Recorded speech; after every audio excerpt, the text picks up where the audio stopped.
Mike, turn your games down. Hi, welcome to another movie episode of Games My Mom Found. I am Mike Albertin, and who's going back to the future with me tonight? I am Tiffany Albertin. Yeah, I got nothing. I am Joe Butler, and boy, this rehydrated pizza sure tastes good. I did look good. No, it did. Gross.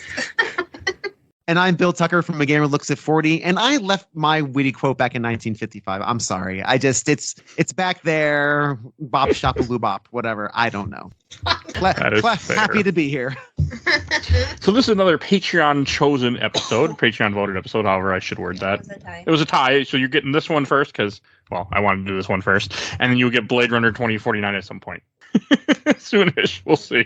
No, I pass on that. I know. So we are here to talk about Back to the Future Part 2, directed by Robert Zemeckis, and came out in 1989. Damn. And this is another one of the poll I've been doing where I've never seen this movie before, and I realized I have never seen this movie before. Really? Yeah. You didn't know Crispin Glover wasn't actually in it. I didn't know. The farthest I ever got, I watched this movie once. I got to Michael J. Fox and essentially dressed up as a daughter, and then I turned off the movie and never went back. I didn't realize that was Michael J. So, Same. but then again, I was yeah. much younger than Mike. So, I was gonna say this movie has a weird turnaround because you have Michael J. Fox who's in this movie, and there's it's some kind of weird double Mobius reach around where in the movie it talks about him having sneakers that self tie, and eventually he gets Parkinson's to where he can't tie his shoes, so they make those exact shoes for him. Ooh. that's sad. Sad. That is sad.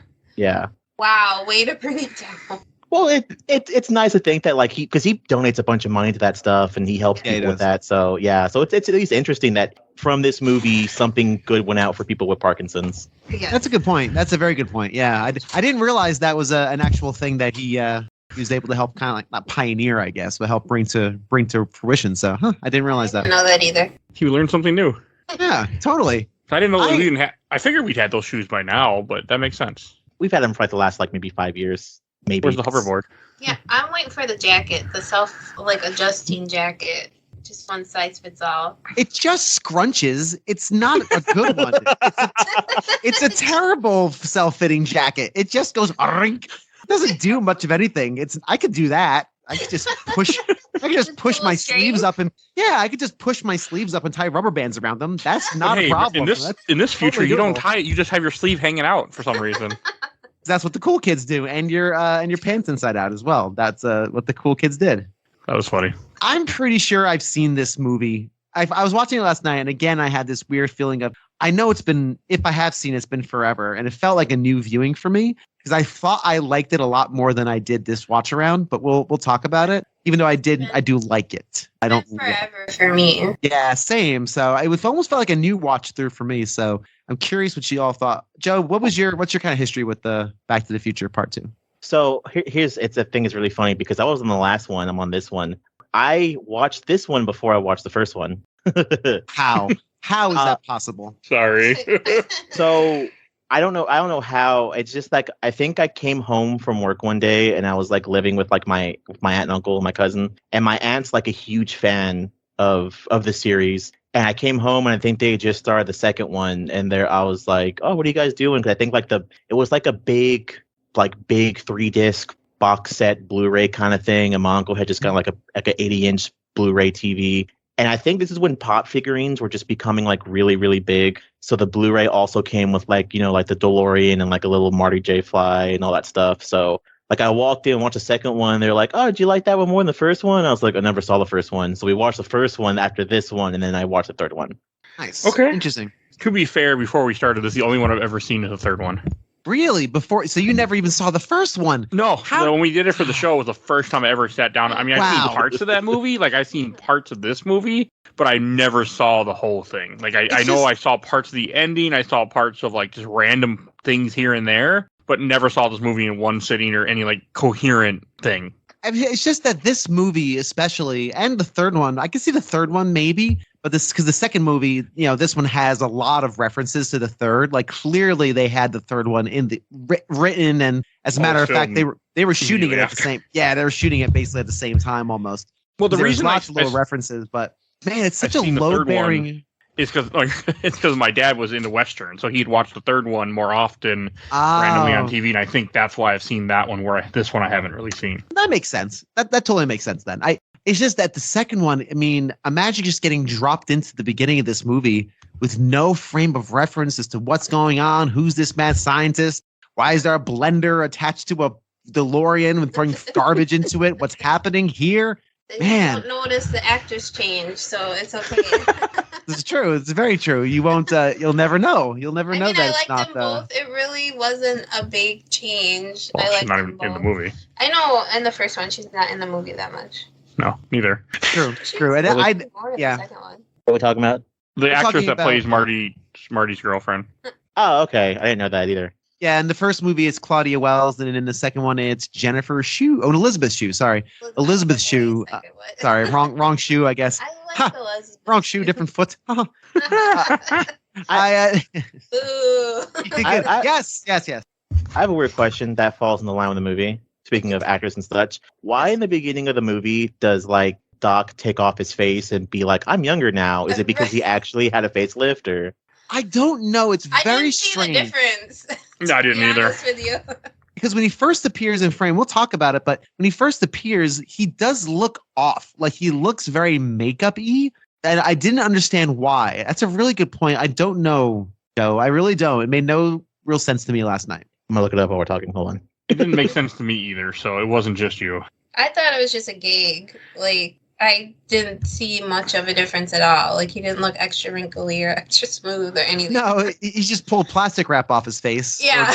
Or dry glue. It really was dry glue. It was Elmer's glue. You know, it's just Elmer's glue with makeup on it. I didn't understand why. I'm like, why are they even doing this? Like, it didn't need to happen. And Marty was just like, okay, cool. It was pointless.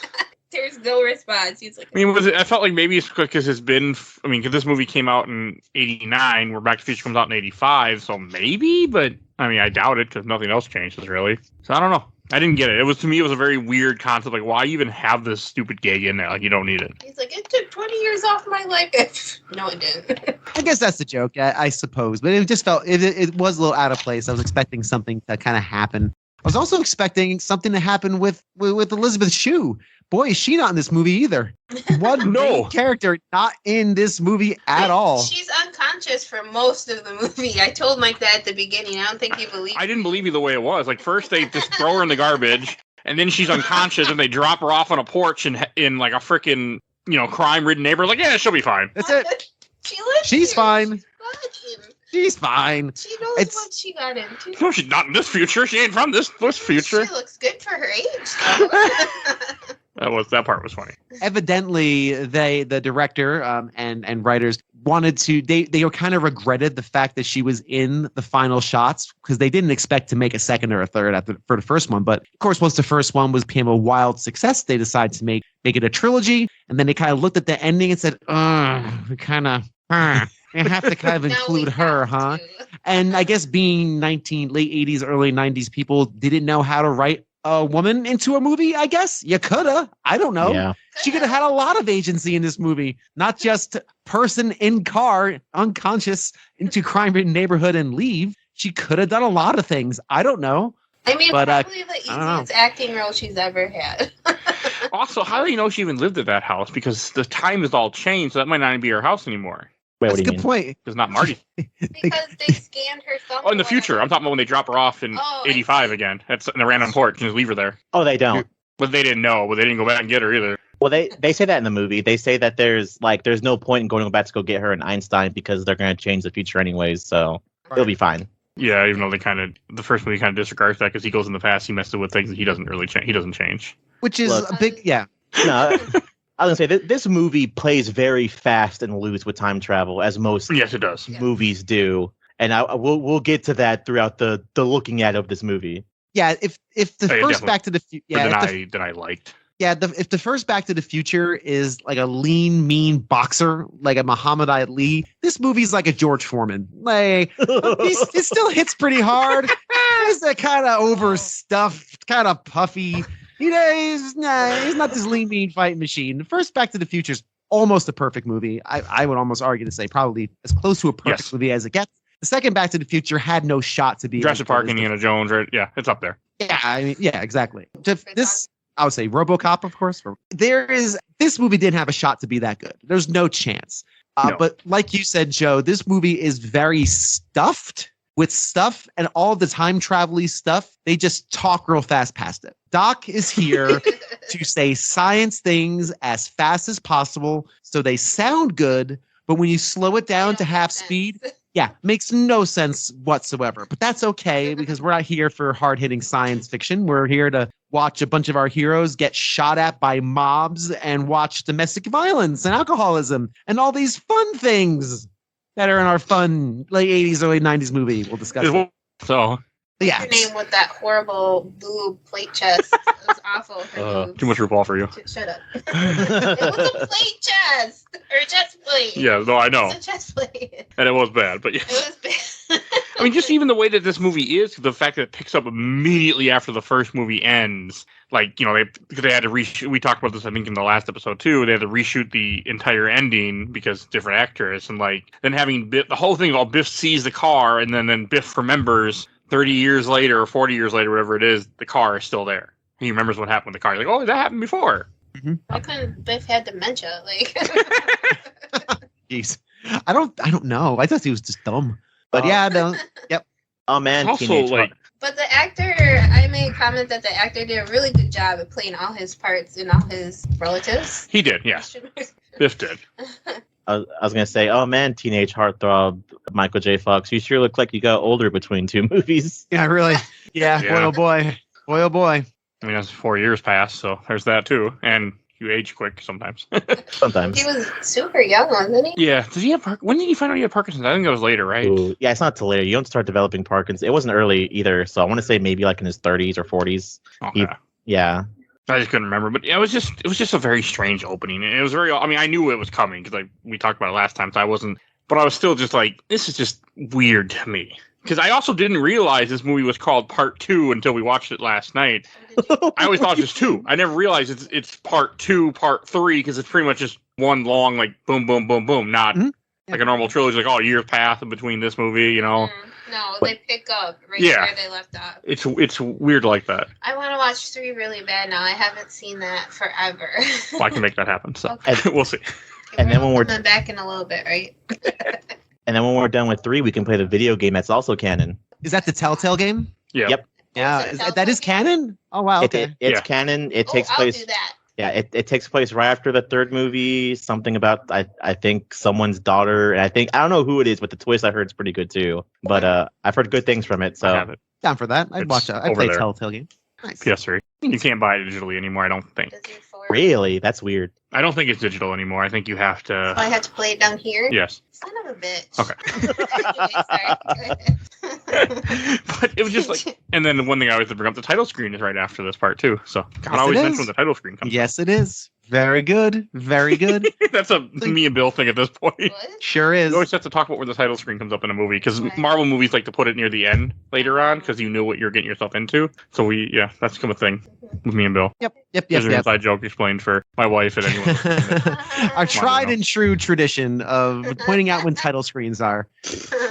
So at this point you go to the future. Here's one of the problems though in this movie. But going to the future and the past is no longer a big deal.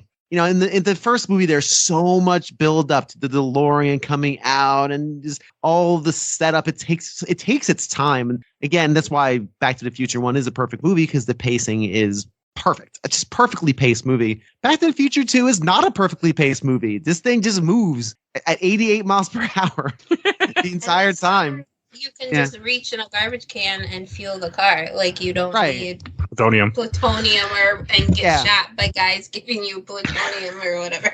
It's a completely stakeless. The time travel itself is now not the most important thing. So what becomes the most important thing is the adventure that the two people are going on, and the adventure gets really convoluted and becomes not very fun for most of it. I do think the final third of this movie is actually very good and saves it from being actually bad. But it's just when you lose the thrill of time travel, Now what? So what do I have now? Okay, so we're going to go to the future and we'll talk about what happens in the future, which I just don't think is as successful or as fun as going to the past. I would like to argue, and I think the future stuff is a lot better than the past stuff. Interesting. Okay. I only like it because it's 2015, and I'm like, where the fuck's my hoverboard? Where's all these cool things that I'm supposed to have? Flying cars. We don't want flying cars. Jaws 47. I've seen people driving regular cars. I don't want to see flying cars. We want Jaws 47 or whatever. Jaws 19. 19, yeah. There is stuff we have in the movie that we have now, which I think is funny. It is. But, yeah. Yeah, but it's that Harvey Birdman meme where like he's talking to the Jetsons and they're like, "We come from the year 2002," and he looks over and his calendar says like 2011 or something, and he's like, "Okay." Oops. Although I will say I really did love the N64 shark that comes out and pretends to eat him. I love that thing. That thing is great. Turns out that they actually, it was like a first test of that, and the ILM was like, let's just keep it. It's terrible, but it's fun. And so they kept it was a big mistake. It was like just a first trial of that effect. They're like, you know what? Let's keep it. It's stupid. And I'm glad they did. It's really fun. It works for what it is. Super cute. Yeah. It'll be interesting your take on this, Joe, because I think the future stuff is fine, but I think there's something idealistic about the past that the past you can reference, the future you have to make up. And I think the made up future in this movie is actually pretty good. I like it. It's a near reality.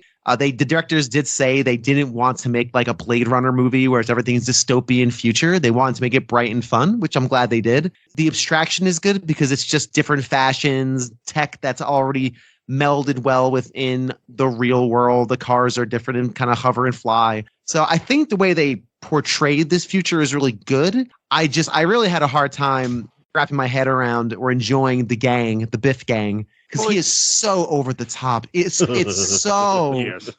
It was obnoxiously over the top for me. It's like this snarling junior Mad Max character and his cronies. I don't know, and I think the other part of it too for me was it repeated the same beats as the first one. Yes. So there's no. It's like I know what's going to happen here.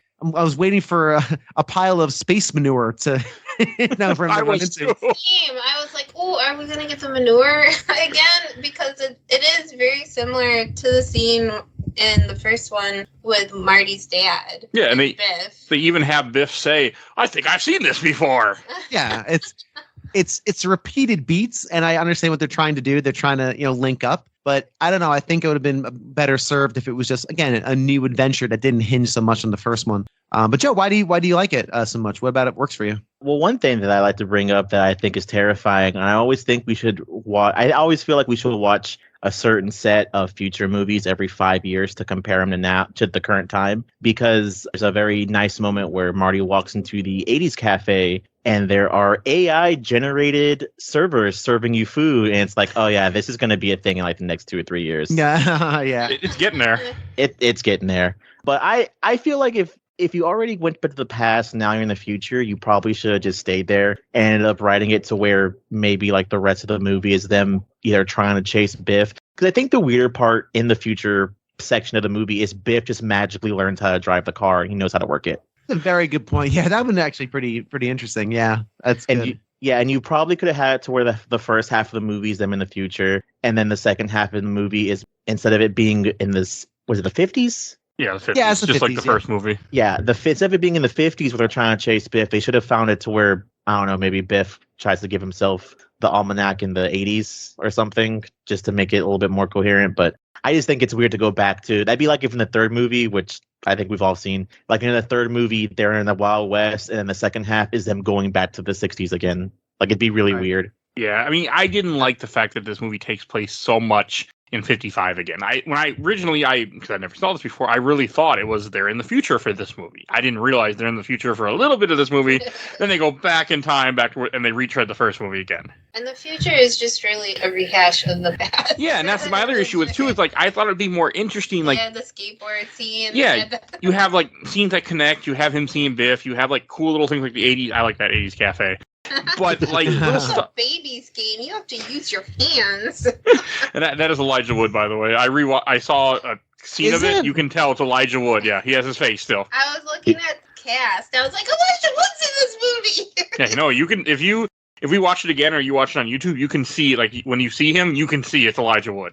Really? Yeah, he looks like Elijah Wood. There's a very young version of him. Yes. And boy, oh boy, that 80s cafe looks really awesome because we would all love for that thing to really exist in the real world. Yeah. Especially considering how nostalgia horny we all are. Like I can, that is like something we would like that.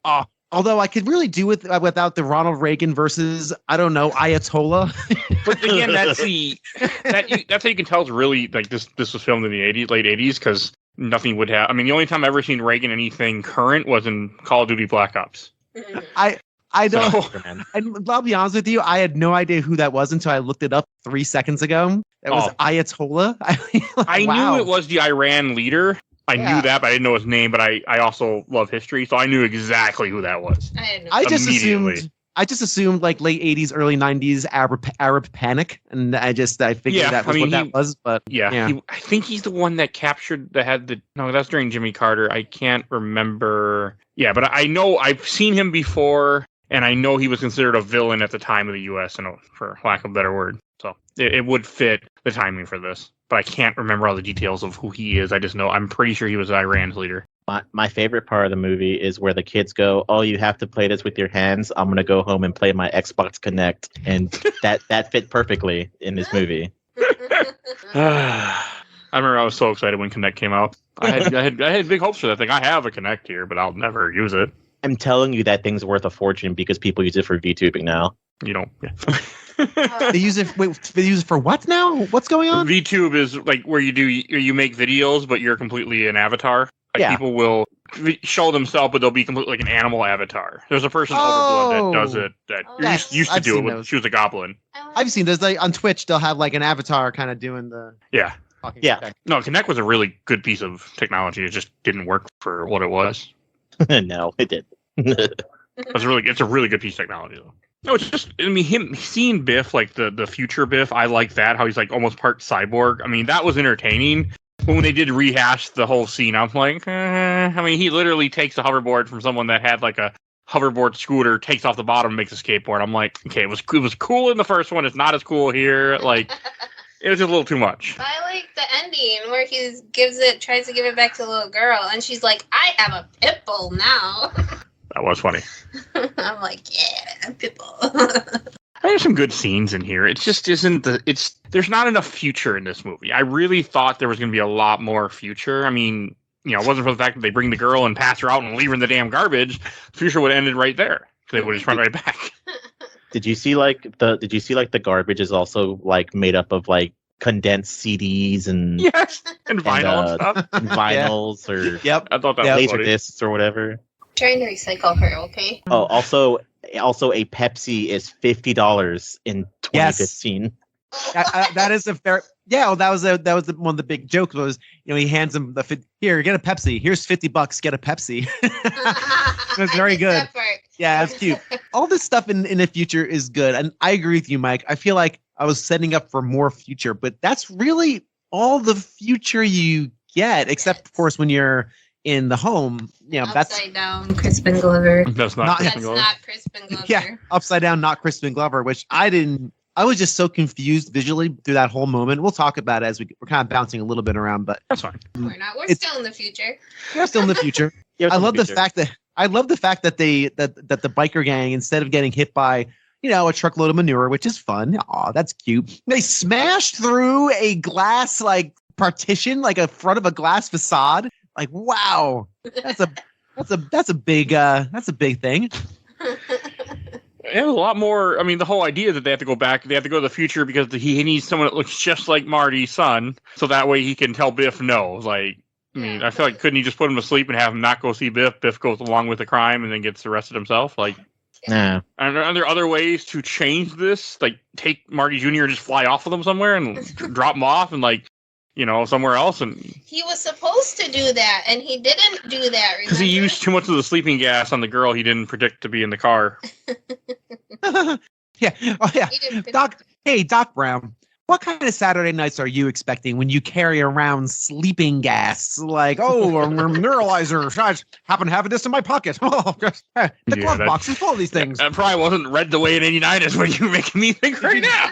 So did you get vibes of Ghostbusters when Bill Murray just happens to show up with all the sleeping stuff? And they just, I swear I wasn't gonna bring this stuff in. I just in case. I mean, homina. Yeah, the 80s. So I was looking up trivia for the movie just now because I was trying to figure out why Doc Brown makes himself look younger, and I couldn't find the reason. I did find out that there is a special feature on the DVD that explains that Doc went into the future in the 40s to upgrade his car, and he found out that apparently, freezer dried food makes you fat, but also that's where like his car ends up becoming like more like where like the fuel ends up becoming more Easy useful. Yeah, and that's how he also him trying to figure out how to save the 2040s. Apparently, that's when he stumbles upon the whole Marty McFly family getting into tons of trouble, and that's why he went back in time to ask Marty for his help. Right. That all kind of tracks. Yeah, that does track. Sure. And they make a small combo. He's like, I followed it to this moment. Yeah, I backtrack. But okay, but yeah, I think the one thing I guess with the future that I guess is, and not to go on it too long because we do should probably move on to some of the other things going on here in the future, but all the stuff that makes the third act work, Marty trying to avoid himself, the different variations of himself and all of that fun stuff, which actually has some stakes and feels impactful. That was kind of what I was expecting in the future, like here. But that's what I think makes the future feel a little less important, even though there is some really neat visual stuff going on here. And it is fun to look back at the year 2015 and say, he kind of got a lot of stuff wrong, but the directors have said they weren't really looking to get things right. They were just looking to make a fun movie, which I'm glad they took that tack because it is neat, if nothing else. Yeah, no, it is fun. It just isn't, like you said earlier, it really isn't a perfect movie. And the funny thing is me and Tiff have been having this conversation for a bit now because we went and saw Raiders of the Lost Ark in theaters, and one of the trivia questions was Steven Spielberg considers it a perfect movie, and so it got me thinking, like, Back to the Future 1, Jurassic Park, just to name a couple, like, those are, I consider, like, perfect movies. Yeah. So, like, and this is, so again, this has big shoes to fill. But, like, this is also, like, the whole... So I knew, like, the villain of this movie, in a sense. Like, I knew what the problem was. Like, I must have seen it before on TV, parts of it. Like, I knew he was going to get I didn't know Marty bought the almanac, but I knew that Biff took the almanac back to himself in the past. Like, I knew that was, like, Biff is always the villain, though. Yeah. I think even in the third movie, it's a descendant of Biff, which they reference in this movie. Yeah. Ancestor. Yeah. Oh, good point. I was like, wrong time, way. But I don't know. The whole thing with the book, like, where he drops the book and Doc gets all upset, and then, like, and he's like, I'm going to put the book in the garbage right here. So there's one thing I want to talk about before we get to the book, though, before we end up, like, going into a little bit of that, which is the future house where you see more future stuff of, the McFly family. Yeah. One of them being, which I believe 100% true, which is kids don't have a great attention span. So Marty Jr. is watching like 9 channels at once, which is also very great proof because apparently kids can't watch TikTok without a video going at the bottom or some shit. I don't fucking know. So it's, yeah. No, it's, yeah. It's ADT. I like Marty Sr.'s double tie. That's actually a really cool, like, future thing. Yep. Yeah. Yep. I don't want to wear 2 ties. I don't want to wear 1 tie. You don't want to wear a shirt half the time. I know. That's why I don't want to wear a tie either. I love working from home. I'm lucky if he has pants on when I come home. I'm just saying. Hey, I had to be dressed for all my other jobs. This job's not on camera ever, so I don't have to worry about it. We have to go out and get you new dress clothes to meet your boss. Yes. Like, what, in person? What's this? What do you think this is? 2019? Come on now. I'll wear shorts and a t-shirt, he said. You will not. So, Mike, I see you came in wearing shirts and tie. You are fired. But I know there's some cool. I like the part. He's like, I want fresh fruit, and then he just has the thing drops down with fruit for him to eat.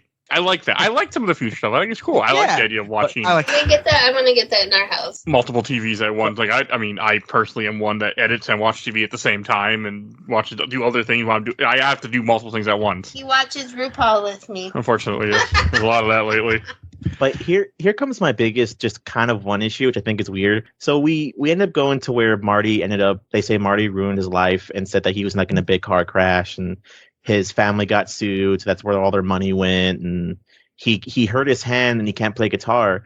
But like, maybe 30 minutes ago, Doc talks about, he's like, oh yeah, that's why I'm younger. You know, I went through a rejuvenation chamber and I had my spleen and a kidney replaced, but it's like they can replace your spleen and kidney, but they couldn't have made Marty's hand better so he can play guitar. Yeah, right. Exactly. That's a very good point. I didn't even catch that. You're right. It's a very good point. I don't know. Maybe, I don't know. Who knows? Who knows how health insurance is in the future? Oh, I do like how there's a comment how like we got rid of lawyers. Oh yeah, that part's fucked up. I mean, in one sense, it's like, oh, that's good. But when you think about it, like, wait a sec. Like, sure, it can be good for certain situations, but not in general. So it was just like, yeah, you're right. That's pretty fucked up. I did like the police officers that take Jennifer away, like that whole little scene when they scan her and go, oh, she looks pretty good for 46. And they're just like wearing like spandex, and they're both just women with like the hair tied back. I don't know. I'm like, this is kind of cool. I liked it. Yeah, why were they sexy? Why were they like? Yeah, why were they like sexy Halloween costume police officers? I don't understand. That's what I was thinking too. Like, that's a good way to describe it. Yeah, that's why you like it. I know why I liked it. I'm not unaware of why I liked it. I was like, okay. Yeah, why is this like? Yeah, go ahead. Sorry. Oh, you go ahead. I was just gonna make a Spirit Halloween joke. That's all. I was just curious why that was the case. But that was the case. They ran out of money and they just ran to Spirit Halloween. They're like, this will work for futuristic sexy cops. Here we go. I was gonna make a comment where just like everything's sexier in the future. It just has to make sense. Sorry, I'm eating and doing this at the same time. Oh, you're okay. That deserved a lot better than the silence it got. I'm sorry, sir. Also, I hit the microphone and almost unplugged myself, so that was part of my silence. I was like, where'd they go? So Biff magically learns how to use the time machine, and he ends up going back in time. I have a theory on this, and it's not bunnies. But what I was thinking is, so someone gets that joke. But when he gets in the car, because he goes back to 1955, I don't think he meant to. I think that's what was plugged in, or he hit a button and he just went to where they went to. Because like Doc makes a comment like, "Oh, it must have been something." This day has a reason. Like, I think it's just the machine just went to that day because they were there not that long ago. Yes. That's how I take it. So that's why it just happened to be there, and that's why he's like, okay, I'll go back there. Who cares? I'll find myself. Like, it didn't matter to him. So you think he was just pressing buttons and it like recalled the date? Yeah, like most old people do. They just press buttons and things happen on TVs and electronics. Too, not as bad as them. Well, my mom's awful. I'm pretty sure you're right, because I think there's something in the last movie where it explains where Doc's like, yeah, you can see the last place we went to and in the time machine or something like that. And then that's how I took it. There's also... Yeah, but how do you even know how to start it or open the door or anything? I mean, it was a DeLorean. He just used the door handle. Still DeLorean, yeah. It's still a DeLorean. So, okay, how about you just start it normally? My guess is that he just hit buttons or started... I mean, I think it starts normally like a normal car would at that time. Oh. However that is, we don't know. Because, I mean, the main thing that made it indifferent in the first movie is the fact that when you go 88, then you go and you travel. But if you hit the button, I'm sure a futuristic car would have an autopilot, essentially. Also, I'm pretty sure Biff stabs himself and he dies like right after he gets out of the goddamn. No, he dies because he no longer exists. There is a deleted scene that was cut out where you see him having the heart, like he fades away, but they cut it out. So when does that happen, though? Does that happen at this point? That's when you see him. There's a small scene after they do the stuff in the house when he comes back. He stumbles out of the car. Yeah. And he looks like he's dying. Yeah, and right in that scene, there's a little bit more where you see him fall over and fade away. I saw the deleted scene on YouTube. Why'd they delete it? I don't know, because that makes so much more sense, because then it shows like he's disappearing because he altered and that's no longer real, but maybe because everything else doesn't alter immediately afterward. That's probably what it is. I was going to say that, yeah. Because it doesn't alter until they go to 85. But then wouldn't his grandson be disappearing too? Yeah, but his grandson's already in prison at this point. So you wouldn't see it happening. But yeah, essentially everything would change. But then the idea is that even the current where they at would change to immediately is the idea. Right. Maybe that's why they cut it. But again, you still see him like having a heart attack. So I'm like, and I'm thinking to myself, well, yeah, of course he's disappearing because he changed the past. Therefore, he doesn't exist anymore. But I also love time travel stuff. So I'm never okay. Go ahead. Well, the idea is if you go back in time and you did something that alters it, the person that you are wouldn't exist anymore because the events that happen to make you different. Yeah. So you no longer exist. And there's a different Biff. Yes. Around now? Because you change, but at the same time, the butterfly effect would be everything else would change too. Which doesn't happen. I just assumed it would be like instantaneous, like poof. Die and fade away. If I had a nickel for every time I was on a podcast of Games My Mom Found with Bill Tucker talking about time travel shenanigans, I'd have... How many nickels would you have? I'd have a couple of nickels, but it's weird that it keeps happening. This is bizarre. I'm not gonna lie. These are. Excuse me as I lift my head from my taco. This is actually this is a weird winky dink. I will say. It's not Tuesday though. But no, I mean that's just we do talk about time travel a lot on this podcast. I like time travel stuff, to be honest, a lot. So there's that too. I'm a big fan of time travel, and I think the first movie gets it pretty accurate. This movie screws a little bit much, like the idea where he goes back, he gives the book, then he's able to fly back to the future because he has to leave the car for them to get in the car so they can go back to 85. So yeah, Yes. I mean it's stuff that wouldn't work in the theory of time travel. You're thinking too much about it. I know the idea how time. We had enough conversations about time travel in this podcast. I really could go into it more than there was. Hell, there was one time where Mike Hughes tagged me in something on Twitter to explain time travel to somebody to ask me if it worked, and I was able to explain it in my head at least. In your head, you explained it? I thought I explained it just fine. Okay. So well, see, I don't love time travel stuff because it's never done great. You know, it's always a weird Band-Aid and there's always weird holes in it. But again, in the first movie, it's great because it's not the point. Time travel it's like the weird thing that happens, but the movie sets it up where it doesn't need to explain itself. It's just a thing that happens. Ignore it. Have fun. Have fun with this movie. This movie, it's now a standard thing. We just now accept that time travel is a thing. We can think about it a little less, but the movie is now forcing you to think about it because of all these ripple effects. And once it starts piling on these ripple effects, it's forcing me to think about time travel in a deeper way, which I should not, because it's all malarkey and nonsense. So that's why this movie, again, it's a pudgy boxer. it's a George Foreman. It's just like it's stuffed. It's got too much stuff in it. Where again, First Back to the Future is lean, paced beautifully, etc. Yeah, no, that's very fair. I don't know. Some of the stuff, I guess you just needed the stuff with the book because you needed to have a villain essentially. You needed a reason to go back to 1950. Yeah, I could have done without that. But the stuff when they go back to the house, I thought was all right. When you have her hiding, you see all the kids. That's what turned me off the first time I saw this movie, is just seeing Marty as his daughter. Now it didn't bother me at all. I'm like, that's not that bad. But again, 35-year-old Mike is much more educated than 20-some-year-old Mike was. So it bothered me. It bothered younger Mike. Your dad had I do too.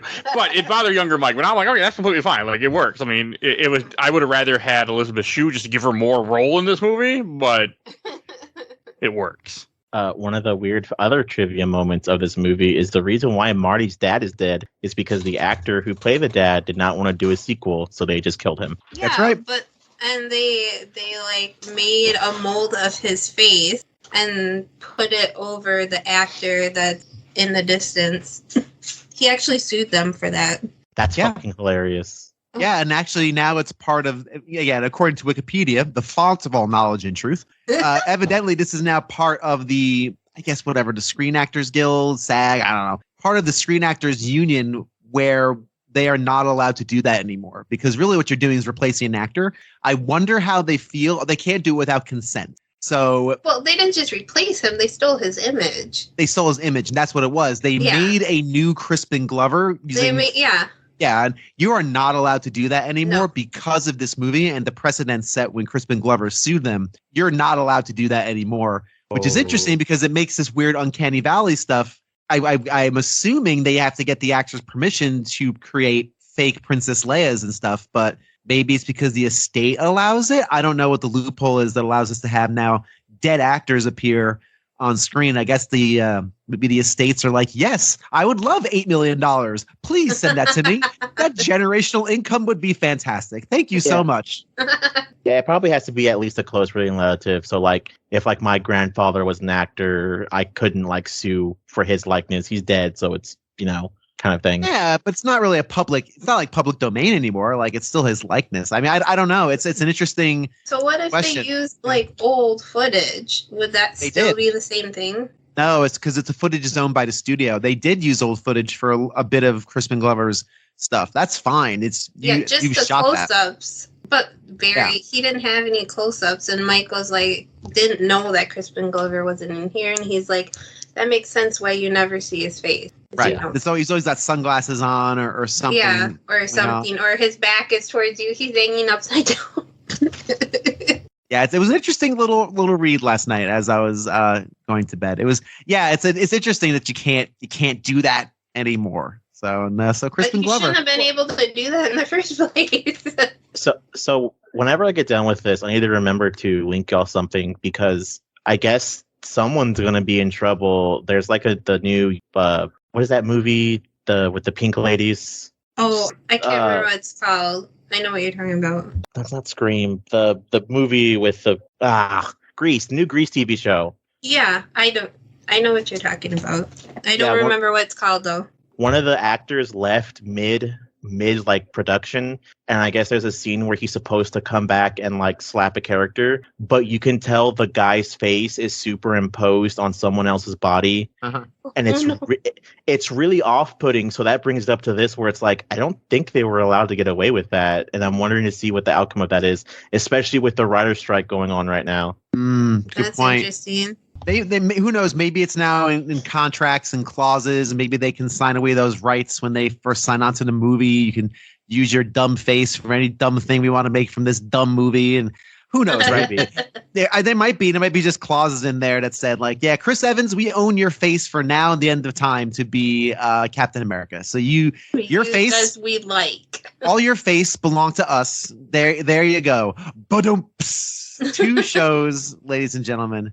I'm too full for my taco now. That's why these bad jokes are coming. So yeah, I don't know. I think that's what's happened. It's okay. Yeah. I went from hungry to too full. That's what happened. Too full. He had to go to the bathroom. He should have be back. He should have said something. Gosh darn it. He's the link. He's the engine that keeps this train rolling. Okay. I was doing pretty good, and then we all stopped talking. Well, I'm just waiting for Mike to pipe in and link us to our next topic. I'm just babbling about my dinner. Let's just keep going. He'll edit that part out. Let's just keep going. Part That's the problem. He won't. No, he won't. He won't edit this part out. No, he won't. I will bet you that 5 cents that you put up, I will double you. I'll see that and read you another nickel. That he won't edit it out. No, he'll just edit out that silence, and he'll probably be like, "That was funny. That's fine." My stupid comment about my dinner. My stupid comment about him leaving. So let me run to the front of this train and try to put my hand on the brake there. So we've already talked about the almanac. We're at home. Marty's parents. Okay, so Marty. All right, so trying to get us back. So what do we do without you, Mike? Apparently, I found out. We're floundering. Save us from ourselves. So we find out that a fat blonde man who has a lot of money is not a great idea to run part of the country. But we're not talking about current events right now. Marty gets back and almost gets beat up by a family because he jumped into their house thinking it was his, and then he finds out Biff royally fucked up the present. Right. So because so let me just kind of go back up a bit because we did get our second moment of Elizabeth Shue fainting. So she sees herself and faints. She had like a good 5-minute scene hiding in the closet. Yes, there's nothing says Oscar worthy than hiding in a closet and then falling down. That's what she does. She faints. She does a really good fainting scene. Okay. She's out of sight, out of mind, and unconscious. That is her role. It's really dumb. And so she falls. She passes out, and the other one passes out. This allows him to escape. Doc Brown comes and carries off 80s Elizabeth Shue. And then they all trundle into the DeLorean and fly off. Is that right? I don't think anything else happens in the future. That's the last we get. Yeah, no, that's it. Then they go, and then you see Biff die, and then they go back to 85, and then all that stupid. Like, I mean, I get it where he's like, oh, hey, I live here, I'll just sneak back into my room, but like, no, I mean, the guy had all right to want to beat him with a baseball bat. Like, so it was very weird. That scene that Joe you're mentioning now, where he wakes up in the in not his bedroom, in somebody else, some child's bedroom. Which the family, of course, the father's reaction, very appropriate. I'm going to now kill you. Yes. let me find the nearest thing. Bedroom. So yeah, I do that too. But it feels like that scene again. This is where this weird. I think we're about like 35 minutes into this movie at this point, probably like beginning of the second act. Yeah. And this is where the movie goes from, fun future hoverboards and all like the little chase scene to really dark and really brutal and rough. And none of this is fun. And again, I understand that not everything has to be a farce, but boy, oh boy, that tonal shift is like a truck with a broken transmission. It's just like jammed. It just jams you into like despair world. And I feel like that scene when this father, of course, in his attempt to brutally beat Marty McFly with the bat in front of his wife and children, like just destroys the kid's room, like smashes everything.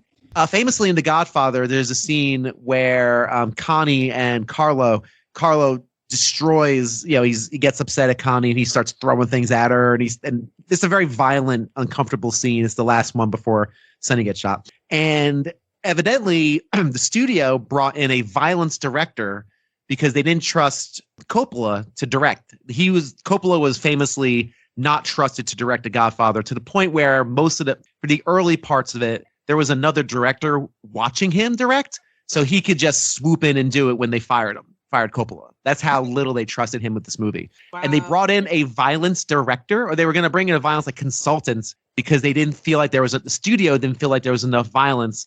So that scene is what Coppola directed to save his job from having a violence director come in. Fine, you want violence? Here you go. Throw in plates, throw in dishes. That's what this scene feels like. It feels like another director came in to just make this weird violent scene of a crazed father's bashing up his daughter's bedroom. It's very weird and off-putting. Like, why is this here? With this 85, like right after this, you have the stuff with Strickland with a shotgun where he's calling it, he's like, "You slacker," and like there's just he's got a bandolier of shotgun shells. It's like, again, Mad Max. And then you have a drive-by happen, and then and then he's just like, "Slackers!" I'm like, it's a little too much. Like, he's also wearing a SWAT vest. Too dark, and it's kind of it really is a weird tonal shift for the movie. And it's very interesting too. I'm sorry, Joe. Just one quick thing, and then I'll throw it to you. It's also interesting that the same directors who didn't want the future to be Blade Runner turned the new president into Mad Max. Like, new present Mad Max. But yeah, that is just weird. What are you going to say, Joe? Well, yeah, I want to add on to that, because you go through all of this and it seems like Biff is like paid off the police with his infinite amount of money, apparently. And like there's crash cop cars. The gangs have like a tank. He managed to pass legalizing gambling in California. And then later on, to be fair, if you started winning that much gambling, you'd be banned from gambling places pretty quickly. Casinos will ban you if you win too much. But he didn't go to casinos. No, but in general, people would stop letting you when they realize like you're winning too much. Like, fuck you, we're done. It ain't worth it. There's also like a weird hot tub time machine joke where like eventually the universe would eventually intervene and make it to where you start losing because you shouldn't be affecting the future this much. And then you can get into the rabbit hole of, well, if he had bet on this game and bet on this thing, would the outcomes have changed anything because of this ripple butterfly effect? Because he won $1 million, maybe that means now that he can put more money into a team that gets him right. Like just his very actions of cheating would probably cause slight variations in the timeline. Where who knows down the line that almanac may not be accurate anymore. Yeah, you could probably even admit that, like, at some point to where you're a guy who's working in, like, let's say the gambling bar, I guess you could say, and like this dude Biff walks in, and it's like, oh, Biff's bet on the last 3 games. Who are you betting on, Biff? Oh, I guess I'm gonna bet on that the Texans beat the Cowboys, and then he would tell every other motherfucker to bet that, to where Biff wouldn't even be winning anymore because everyone knows whoever he votes for or whoever he puts his bets on are probably going to win. Yeah, you can't have your face in the paper as local man wins $1 million on one horse racing bet. And again, if you know anything about horse racing, and you can't put wagers like that down, there's limits of which, and there's regulations, and but whatever. This is a silly kids movie from 1989. We don't need to analyze the gambling ethics of it, but. To be fair, if it was like a horse with like low statistics, possibly, and he put like a $200 bet on it. Yes. and like the horse that's in the bottom one, possibly.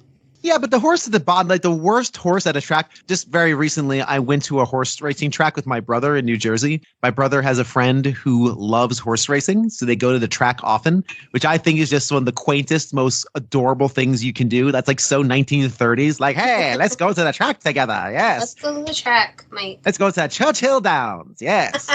and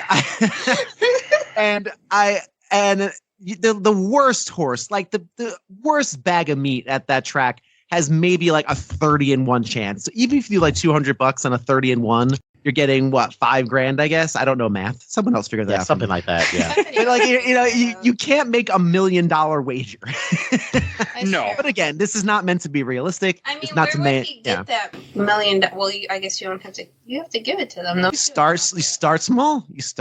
All it takes is a buck and a dream. Yeah, he would just, especially if we knew the winner, he would just start small, bet here and there. Yeah. You would lose some on purpose if you were smart because you wouldn't want. He's not smart. No, I mean, it looks like he just, again, this is also a reference to Trump, and this is also before Trump loses all his casinos in 1993. So this also fits that theme. I know that was like the joke at it, but this is also before Trump becomes what Trump is in 2023, and even what he was in the 90s. Like, it's a different, it's more of a joke than what it, yeah. Just, Are you? But yeah, you can. That's kind of what I was thinking too with the casino. Are you telling me Back to the Future predicted the future? Simpsons do it all the time, so. Mind blowing. Yeah. And then you have like Marty gets beaten up at the casino and taken upstairs. I thought that was weird, and he just knocked Just hits over the head. they knock him out. They give people concussions all the time in this movie. Like everybody's getting knocked out. Oh, they hit you harder than I thought. And Bill had mentioned it earlier about like the domestic abuse. Like it is some bad domestic abuse the way he treats Marty, the way he treats his wife. But again, this is '89, so it's played for laughs, kind of. Where now it wouldn't. Yeah. I don't know. Not it's completely laughs, but it's. Yeah. I mean, it's a much less. It's seen much less serious than it should be. I mean, it's such. Or would be now. And I use the term all the time on this show, but it's such mustache twirling, evil McEvilson villain behavior. Like, we don't need to understand that Biff is just literally the worst human being alive. Like, we get it. Like, we understand that. We don't need him, forcing Marty McFly's wife to get forcing Marty's mom to get breast enhancement surgery, and it's some so weird stuff. I mean, and Leah Thompson's a great actress, and She does a good job. no, she does fine at this. It's just I don't know. It's just weird to me. Not And it goes- even. I'm tired of seeing her in fake old makeup too. I really am tired of that now. I like how she changes her voice. She's a great actress. I'm Even if sorry, she's trying Joe. to sleep with a You're duck gonna in say a something, movie. Joe. Sorry, I cut you off, Joe. Sorry. It's okay. I was gonna say it even gets even weirder too because you have it kind of implied that like Biff had Marty's dad killed and then he immediately like forced his mom to marry him. Yeah. But money can do that too, I think. So Mhm. Well, you find out later where it's like I guess the town's probably like already running down, and it's whenever Biff makes like the empty threat where he's like, "I'll cut your kids off and send all of them to jail." To where Biff probably has that power where he's like, I'll pay for all your stuff. Your husband died, and it'd be easier if you just married me. I'm already a cajillionaire. But it's not even implied. Like, he full out says, "I killed your father." Like, it's some weird Darth Vader nonsense. and he does, at least he doesn't yell. No! And at the end, at the roof, he's like, "Is this poetic?" It's not poetic, Biff. This is not poetic. I'm gonna kill you with the same gun I killed your father. Like, when did this turn into like a hard-boiled like detective drama? Where, Why did you keep that gun? I mean, to be Right. safer, as long as they don't know you have it, it's safer than having it off elsewhere. because ancient Biff from the future told him that a kid was going to come and ask about this thing, and he's going to tell them the whole story about how he got the almanac and what he did, so the audience knows the whole backstory. I don't know. It just seems very contrived. This is what I shouldn't keep comparing this movie to Back to the Future, but like you said, like sequel. like you said, this is actually more than a sequel. It's part 2 and part 3. Like, this is intended to be one complete work. Like, it's in the text. From right? what I was in my YouTube thing I watched, they said that part 2 and part 3 were one script, but it was too much, so then they cut it into separate movies. Yeah, which is smart. That was a very smart decision. It wouldn't have That worked. would have been a lot. It wouldn't have worked. The third act was them going to Western. I'm like, what? Why? Like, you can't. No, it was it was a smart move. But when you have a movie that is that part 1, part 2, part 3, I really do think you can look at it as a collective piece and make those comparisons. Because again, the first movie does not feel writery. It doesn't feel writery, if that makes sense. Like sometimes things are overly scripted and overly spelled out. Back to the Future 2 is very writery, and that's a perfect example. Biff on the roof with Marty, so I'm gonna get you with the same gun. Like, Imony, this should be in the 50s era, not now. There's lots of things that happen, and it isn't like when watching the first movie, it's been a little bit, but I felt like everything paid off. Every little scene you saw was foreshadowing to something like Jurassic Park. There's a lot of loose ends. Yeah, and this, it doesn't feel as tight in that sense. Like, I mean, it's just, again, rehashing events from the first movie. Like, but again, this would have been 5 years later from the time that you saw the first movie and you never thought there'd be a sequel. You're like, oh, that's cool. Versus us, I remember that. who saw it like a year ago and are reviewing it for a podcast. So, but I guess. Did we really see the year? Less than that, I think. Oh. It was this year. God, I don't even remember when the hell it was, to be honest with you. Did you guys see, like, whenever Marty's reading the paper by his dad, dead on the back, it says that President Nixon's running for like his 5th term? I did not see that. I didn't see that. That's funny. Yeah, because Nixon already, Watergate would have already happened by 89. Yeah, so that's extra funny that by him changing the future into bad future, Nixon's always president. That's funny. And then this is when Marty goes to the cemetery and Doc's like, I knew you'd be here because this makes sense. Like, what if he didn't find out about his dad? Like, what if they didn't tell him? They're like, you already know this, Marty. Why do we got to tell you this? So how long has Doc been... What were you going to say? I don't know. Okay. Oh, how long was Doc in the cemetery? Was he just like, wait there? Marty's going to show up sometime. That's what I was thinking. Like, didn't you guys were in the future? I mean, wouldn't there have been some kind of device? I know cell phones weren't really thought of in 89 exactly, but like, you think there'd been some like, here, have like this thing we can talk to him. Star Trek did it. You think there'd be something like that he would have given him. But I guess the plot point was, we'll just wait in some place like we do in the 80s now and wait until he shows up. They have walkie-talkies. They do? Oh, then why didn't you use it? Do they have walkie-talkies at this point? Not in the 80s. No, they do when they go back in the 50s. Why not have it in the 80s? Because he thought he was bringing Marty home. Yeah. He thought it was over. Yeah. Oh, he dropped off Marty and he left, didn't he? Yeah. Yeah. Okay, never mind. Yeah, he drops off because he's going to go destroy the time machine. Oh, yeah, that's what it was. Okay, never mind. He thought it was over. He thought they were done. Yep. Good fun. Also, I didn't realize that I'm just looking at the wiki again, that Flea plays the Marty McFly's boss, like Marty Sr. I pointed that out. I didn't notice that. Yeah, well, when I was looking at the cast, I was like, Flea's in here! And then I recognized him immediately when he came on screen. I'm sure if I watched it again, I'd probably recognize immediately. That just struck me as like, wow, we should note that. I mean, he was like in a shirt and tie, so it was a little off-putting. Yeah, he wasn't naked. Yeah. Yeah. I was just going to make that joke. Last time I saw Flea in anything on TV was him being naked in a Woodstock documentary. What the fuck? Yeah, when he was at Woodstock, he was naked. Okay. Mm-hmm. Yeah, they played one of the last shows at Woodstock before the whole place got burned down. Wow. You mean Woodstock 2? The Woodstock and the more recent one, the last one that ever happened. Like this age, his age, it does not. No, not that one. Does not compute. The other, it was a Woodstock. I think the 90s. I think it is. Yeah, it was Woodstock 99. I think is the one. When they burned the fucking place. It's a good documentary. I saw it too. It's a good one until it gets really sad and really depressing. Yeah. Oh, I want to watch that. Okay. I remember watching that on TV. Yeah, they talk all about it. I mean, again, it's like $5 water bottles and $19.99. That's a lot of money, and I mean, it's like they were stupid. It's a really good documentary, but just beware, trigger warning, there's lots and lots and lots of mentions and some depictions of rape. So it's because that was a legitimate thing that happened in Woodstock 99. So just be careful. It's an excellent documentary. I think it's really good, but oh boy, towards like the middle of episode 2, I was like, I don't think I can watch this anymore. This is actually really hard. Yeah, no, it gets into some what happened. Again, it's a bunch of shitty people and alcohol and money. Yeah, drugs. That too. There's a lot of drugs going on. It is very interesting though. Like, yeah. Yes, as a historical artifact, it's very interesting. What's not interesting is old. Shut up! I feel old now. I think he's older than. Wait, no, you're older than him. So yeah, I think. Artifact. I hate you. Wait a minute! I said it's a What is that? What's the problem with historical artifact? 1999. That doesn't mean it's old. Last week can be an historical artifact. That's It's 24 history. years ago, babe. Shut up. We're not young anymore. It made me feel Look, Look, we're all aging poorly. It's okay. It's fine. Yeah. No matter how well you're aging. I turned No. 40 and I fell apart. Hey, he started a podcast. We all do different things at 40, so hey. We do. Yes, Tiff, let me reach out to you over the internet here. I'm not saying this about you. Everybody is aging poorly, no matter how well you think you're aging or not. You're aging poorly. It's okay. We're all in this together until we're dead. Then we're not. So Thank you for that tidbit, Bill. That makes me feel a lot better being 30. yes. Enjoy your Link early arms. 30s. Yes. How old are you? I'm exactly 30. See, you young buck. Link arms, 40-somethings, because we are now hurtling toward our intimate demise. Let's just do this together. Yes, you are.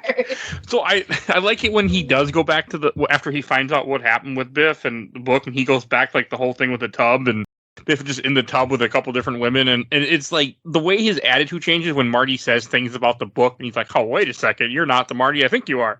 I really like that change. I think that his attitude, the way everything changes, I think is great. Why he explains, this is the date I gave it to him. This is what I like. Because it's, I mean, it's a plot moving device. And I actually think that's one of the better parts of the movie where I think Biff knows immediately. Because he's been told by future Biff that this was going to happen. Like somebody's going to show up, either an old crazy man in a flying car or a young kid that looks exactly like, whoever. This person's going to come and ask you about the almanac. And he thinking that he's got the upper hand. He's got. Oh, he also is stalling too, isn't he? Sure, he's stalling to get him up, and have a seat, sit down, because he's gonna hold a gun out and shoot him.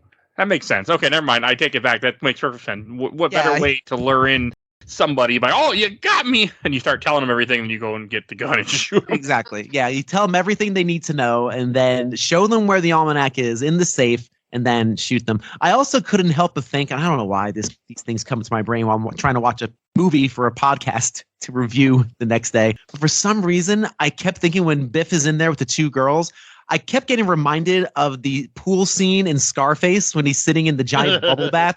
And he's going, fly, pelican, fly, pelican. I don't know why. I just kept imagining Biff going, fly, pelican. That was my mental image in watching that scene. So, I don't think I've seen Scarface, so I have no idea what you're I've seen it once, but I have no memory of it. But I know, I'm assuming cocaine was also involved in this scene too somehow. So, yes, there was. There's a lot of cocaine in that movie. Sure is. Yeah, Scarface is all right. It's worth watching once. At some point, I'll be on the show just because it probably should be. But yeah, not on my list. So I mean, I did like the whole thing when he goes on the roof and then like he goes to shoot him, but like then Marty like drops off the back of the roof and lands on the car. I thought that was funny. Like he comes up and the car is rising up. That was a cool scene. I mean, I knew it was coming, but it was a cool scene. I thought one of the interesting parts was because I am also like Bill, where my thoughts trace off while watching movies. And whenever Marty throws like the plate, I'm like, wow, if Biff hadn't dodged, he probably would have fucking killed him, because that thing goes like straight into that fucking chair. Oh yeah, that thing was like a shuriken. Like it was like, yeah, it really does fling at him. Yeah, you could have decapitated him really easy. But it also wouldn't have mattered because they'd go back in time and change things. So this way, you wouldn't have committed murder because he doesn't exist anymore. Well, this brings up. Yeah, they got to go back in time anyways, which brings up my second topic. I'm not going to lie. I understand there's like time variations and like you're not supposed to adjust like too many things or something bad will happen. I'm not going to lie. Probably would have went back in time and shot Biff at like 15. I don't really give a shit. He's not a good person. Like he molests his mom in like the part where like in the first movie where his dad gets a curse to finally save her. But like Biff's not at all a good person. So I would have been like, you know what? Where's Biff at? Oh, he's in his car. Okay. Shoots him with a future gun. And now no one knows he exists. That's it. But you remember, as we all learned from BioShock Infinite, there's always a Biff and there's always a Marty.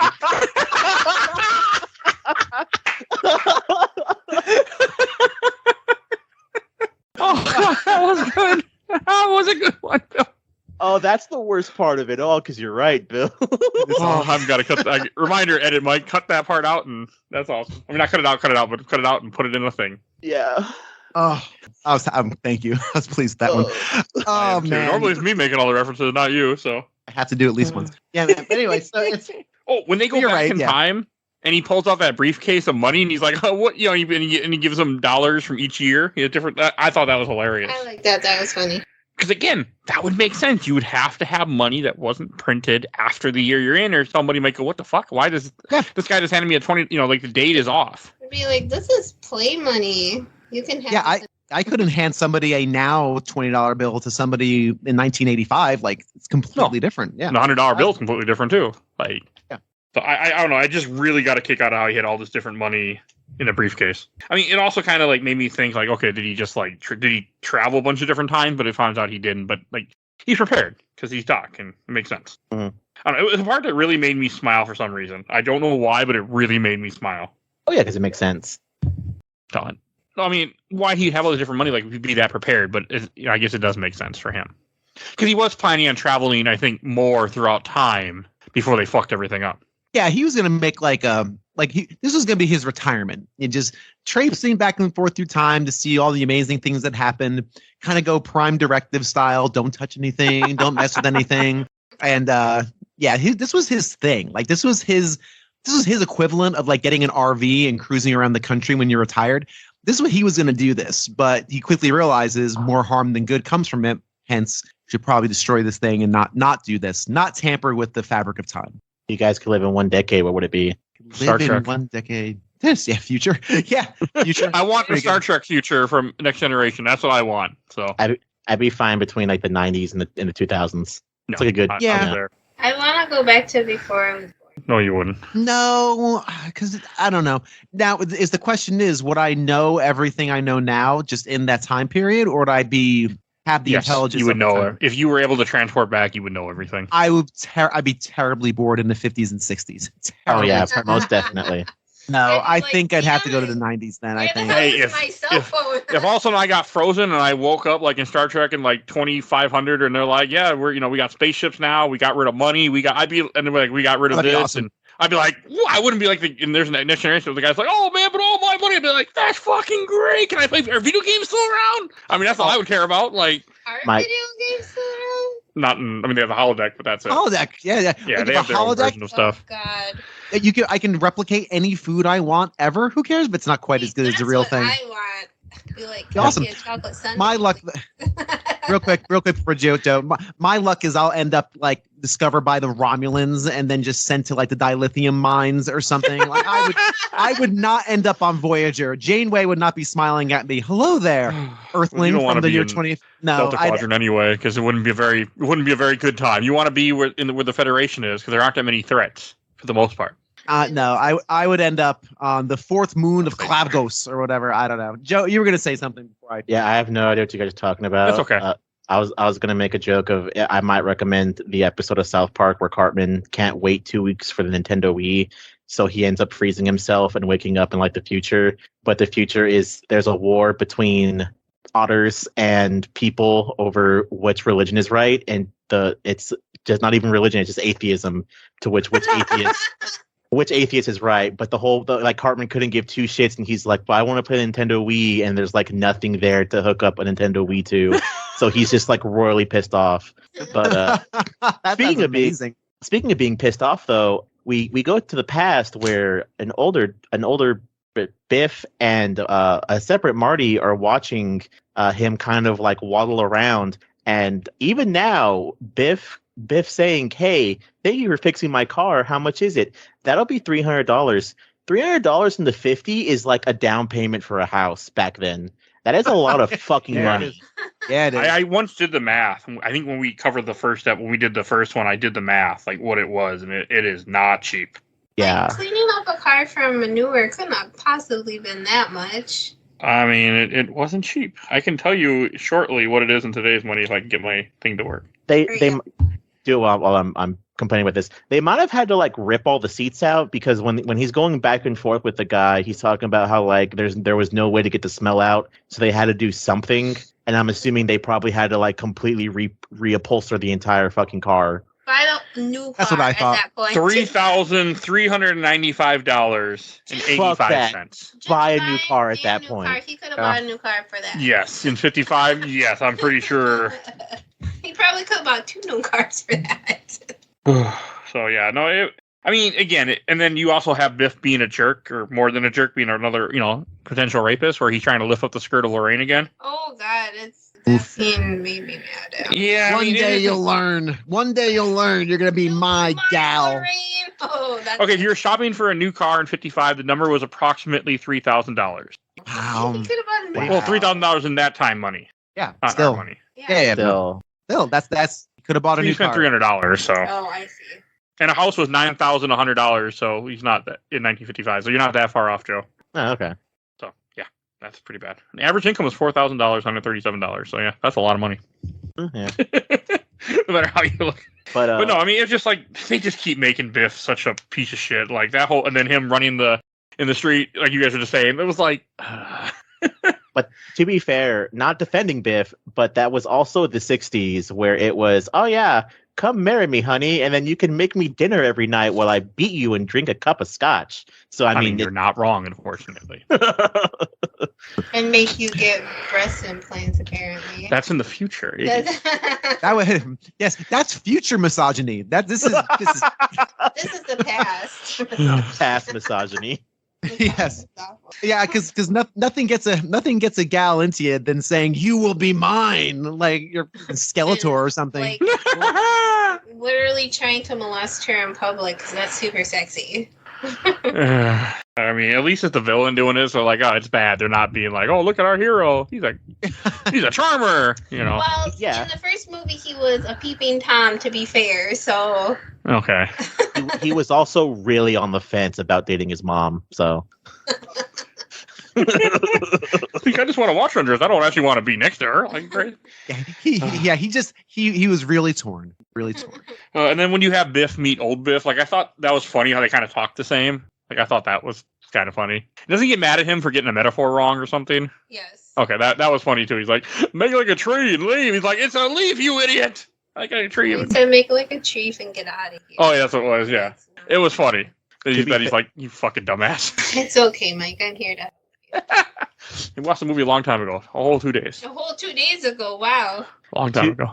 I watched it like right before we started recording this. Now, to be fair, if I was my age and I saw 15-year-old me, I would also probably beat the shit out of him for being an unbearable brat. But that's not the point.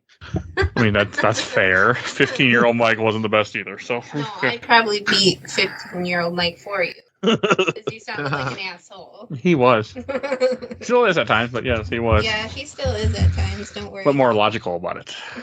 Whatever.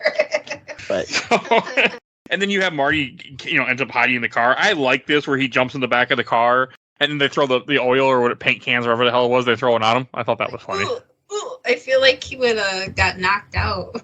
I mean, I'm glad they didn't do that. They do enough of that in this movie. People are all getting knocked out, but I guess had it been Elizabeth Shue, she'd have been knocked out by something like random, like, dude, okay, she's out of the picture again. And then him getting locked in the garage. I mean, I was thinking to myself, like, there's got to be other ways to get out of that garage, like break a window or something. There wasn't like a side door? An old garage. We didn't have side doors then. Well, make a side door. It's an old garage. Well, I mean, you could look like you just knock out the window. there was a Usually, window.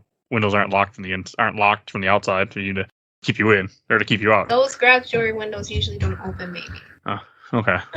Fair. I don't know. I was just like, you can't use a brake good. Like, it doesn't look like a great neighborhood. You're not going to notice. Oh, But I don't know. It's just a little scene, like him getting locked in the garage and then everything that goes in that, like when he's in the car. Then I think this is when he heads. Is this when he heads to the dance then? Well- there's like a. Go ahead, Bill. No, you guys, sorry. I was gonna say this is where there's like a weird time skip where he ends up old Biff ends up telling young Biff about the book and look out for Marty and Doc and all this other stuff. And I guess Marty just decides to take a nap in the car till Biff comes back. Well, it's a long time because it's the daytime when he gets in there. I believe. Good point. Then it's not till like the night, so it's like several hours have gone by until Biff arrives. And does he arrive in his car? Does he pull into the car? I can't remember. He goes in the garage and gets the car out, and then Marty gets back in the car. It's in the car. It goes goes in the away. car with the dance, and it's during that time where you also have where Doc runs into Doc, but won't let him see each other, even though he corrects him. Says, "Oh, you don't want this wrench. You want this wrench." So, as much as I hate to admit it, there's some kind. There's a movie that has a bit of time shenanigans that explain this, to which Doc tells Marty, do not run into yourself. But if Harry Potter's taught me anything, it's that if you've already lived something and go to the past, it is proven that if you you won't run into yourself as long as you don't plan on doing it. Because if you didn't run yourself into the past, you wouldn't run into yourself now. That's so interesting. That is such an interesting point. Huh. Well, I didn't think of it like that. I guess. I don't know. I guess. Harry Potter's time traveling shenanigans don't really make sense either. So I was gonna say that. Are you talking about the Prisoner of Azkaban movie? yeah. Okay. Yeah, I guess. I don't know. So that are you didn't saying? make sense to me either. So are you saying you can't see yourself in the past? You cannot see yourself in the past because if the past already exists, and if you didn't already see yourself in the past, you wouldn't see yourself in general. Saying, wow. See, that's why time travel is goofy and silly. This is too much for my brain. My brain's just like. That's interesting, though. Yeah, that's interesting. Mike has left the room again. Yeah, he put a message this time.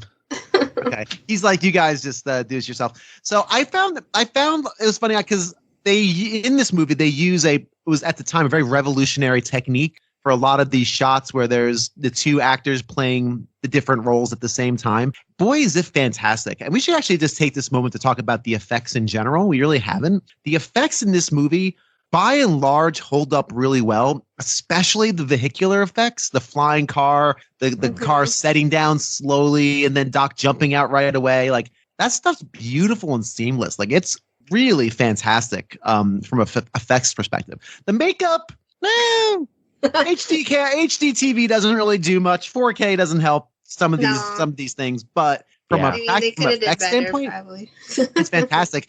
And again, those scenes where you have Doc Brown talking to Doc Brown, it's the same actor. I'm looking at it like now, trying to say, if I can see like the cracks in the seams, and I could not find anything. They're great. So I thought the scene where old Biff was in the car and then young Biff comes. I thought that scene was very obvious that it was two like split scenes. I'd have to watch it again. It didn't strike me as so. Like the lighting on old Biff was way different than it was on young Biff. It was almost like there was a spotlight on him and the rest of the scene was just like overcast. Mm-hmm. Yeah, I don't know. I didn't catch it, so that could very well be the case. I don't know. I have to watch it again. So you're going to watch it again. You know you are. I'm watching it right now.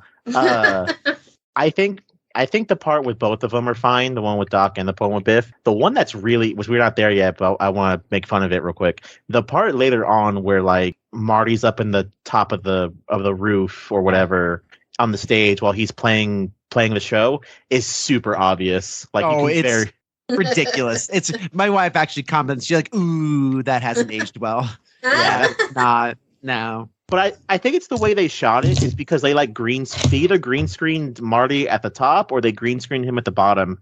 But it doesn't make sense because they should have really just filmed them at two separate times and posted them in as opposed to just green screening one of the actors in. But yeah, I don't know. I'm not a director. Yeah, or just not do that shot. Like you just do something else. It's fine. They very much could have had him crawl on the top and not have them in the same shot. It's really dumb that they did that in general. Yeah, again, I think sometimes when you have effect movies like these, they want to see how far as they can go, and sometimes it's successful and sometimes not. That one was not. That is very obvious. That's a very obvious moment for that one for sure. All right. So what happens next in this movie? I'm trying to remember. Mike, tell us what happens next in this movie. Where are you guys at? Marty's trying to chase after the book. Biff left the party, and Marty's trailing him and stuff. Did you already get the book from Stickler? No. Stickler is the principal who takes the book from him because he takes the book cover, puts it on a porno. So you have this whole 10-minute scene of him trying to get the book back to find out it's just a book cover on a porno. So pissed. Yeah, no, I thought that was kind of like... I was like, what? I didn't remember that scene at all, and I was like... But it also makes sense why he would think it's completely a joke, because it's for the future. So it was like, yeah, he just put a fucking, fake thing on a porno to hide the porno. Right. But then he goes and he gets the book, because... because Biff gets knocked out in the first movie, and I like how he goes over and they're like, hey, this guy needs help, and he just punches him in the face. Again. And then he steals the book from him. And you have the one guy that keeps saying, he stole his wallet. I think he stole his wallet. Did he steal his wallet? Wasn't that in the first movie too? No, I don't think so. Oh, okay. That was a funny moment, though. This is when the movie starts getting pretty fun because even though we're still dealing with, violence and knocking people out and attempted rape and all this fun stuff, as I'm thinking back on that scene where he's trying to get the book back, there's lots of him solid snaking around, like trying to stay out of the vision cones of Biff and trying to stay out of Strickland's vision cone. And I'm thinking when I was watching it, it didn't strike me as long, but good God, as I'm thinking back on it, boy, oh boy, did that take forever. Just slinking around like he's a spy. Although I think it does help. He has this ridiculous hat on. I don't know why. I think that maybe helps his cause. Also, why is he wearing that hat and that jacket? Well, that would have been like, I guess, it made me think of Blues Brothers. No, he looks like he's in the Breakfast Club. Oh, okay. That's the 80s. Well, Doc tells him to buy some modern clothes, and I guess that's what he chose. Where did he get those clothes? Is what I want. I don't know. It was just weird to me. It's like a 50s greaser's jacket. It's like but I don't know what the fedora is. I guess people wore fedoras in that era. So it's like a fedora and a greaser jacket. But this is when you have him, like, when he gets done sneaking around, he ends up seeing himself on stage, and then the thugs want to now attack him on stage because of the stuff he did in this movie. So, I don't know. It was just kind of weird to me. Like, the whole thing where he climbs on top of the lights, then knock the sandbags down. You mean the horrible, like, split effect where we were talking about, you were gone, Mike, where it does not look good of him being up top and down below. No, not very good at all. But this stuff I kind of like. This is we're getting to the end of we're getting to the third act now. It's settled into a rhythm. We're past it again. Solid Snake, trying to find this stupid book that was now the all important thing in this entire movie is the Dumb Sports Almanac. The most important thing. We're getting to now where this pacing is picking up. There's a chase. There's some stakes. There's uncertainty. Really, like, how is this gonna turn out? Like we know he's going to get the book back at some point. Something's going to happen where the book's not a thing anymore. But this is actually kind of fun. I like him kind of sneaking around the dance. You see him in the background, Johnny Be Good. It's cutting back and forth. It has the energy of the original movie because, again, the original movie is just full of just energy and perfect. So I like this stuff. This stuff's kind of fun. Avoiding himself, avoiding Lorraine. There can't be two of me around.